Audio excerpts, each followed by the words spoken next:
First here at 5 o'clock tonight, after special counsel Robert Mueller's 22-month investigation, President Trump is declaring victory. Hi, everybody. I'm Doug Proffitt. And I'm Lisa Hudson. Previously, President Trump called Mueller, quote, a liar and conflicted.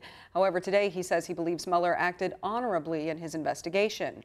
Sunday, U.S. Attorney General William Barr released a 4-page letter to Congress and the media, citing Mueller found no evidence the Trump campaign colluded with Russia during the 2016 election.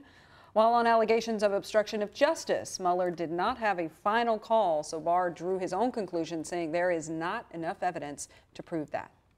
The president has not been exonerated by the special counsel, yet the attorney general has decided not to go further or apparently to share those findings with the public.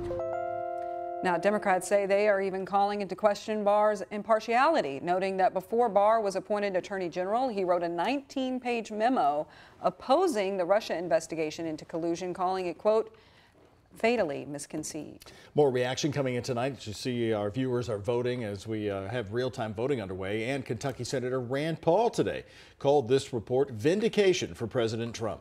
Kentucky's junior senator has been at odds with some in his Republican Party recently, standing against the emergency order for a border wall. Today, he sided with those close to the president who do not want the full report released. Our political editor, Chris Williams, asked Rand Paul about releasing the details.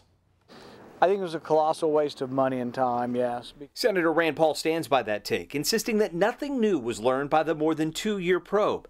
He says the Russians indicted will never serve time, and no findings of collusion on part of the campaign was not a shocker to him. He added that it was no surprise Russia tried to interfere with the election because many governments do so around the world. As for the lingering question by some and other possible charges. No, I don't see anything that rises to obstruction of justice. Should the report be released to the public? Does the public need to see this?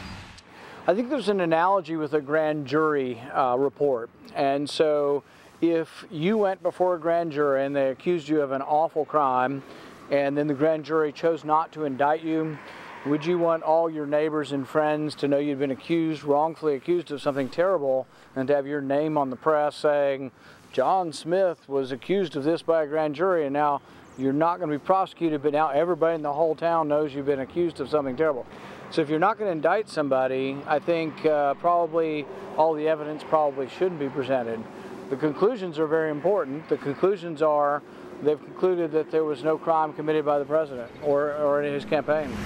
But President Trump is not John Smith. This is a different kind of a case. Can you really compare him Well, no, to, I think the law should be the same for everybody. People say that he shouldn't be above the law, but he also shouldn't be treated worse than an individual should be treated. I think it's absolutely a vindication. Nobody's being indicted in the Trump campaign. There was no Russian collusion. Absolutely a vindication.